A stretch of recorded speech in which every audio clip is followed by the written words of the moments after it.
aventures de la planète gourmandise. Il était une fois la planète gourmandise.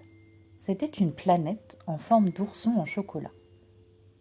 En son centre, le noyau de la planète, en forme de Smarties, avait de grands pouvoirs. Grâce à ce noyau, tout était gourmandise sur la planète. Des bonbons poussés dans les arbres, les feuilles, les rivières et les bateaux qui naviguaient étaient en chocolat. Alice était la princesse de ce royaume. Un bel après-midi, elle décida d'organiser un pique-nique de sucreries avec ses deux amies licornes, Milly et Mila. Seul dans son terrier, Dexter le renard avait faim. Il n'avait plus de bonbons en gélatine dans sa réserve, ses bonbons préférés. Alors, il décida de partir à la chasse. Il arriva à la clairière où avait lieu le pique-nique. Tapi dans l'ombre, il observait la scène. Une licorne dodue, j'en ferai bien mon 4 heures.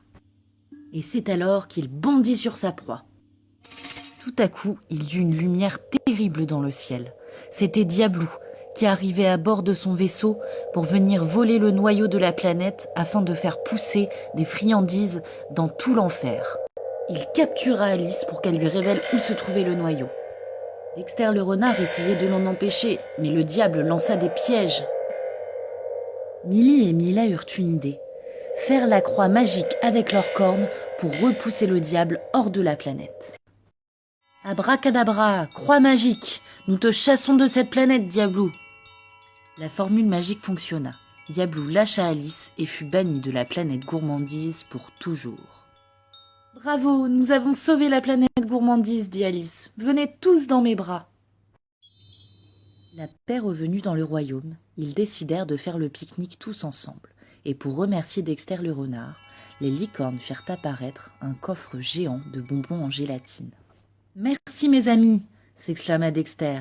« Je vais aller savourer tous ces bonbons dans ma tanière. » Et c'est ainsi qu'après toutes ces aventures, ils devinrent tous amis, et que Dexter le renard n'eut plus jamais faim.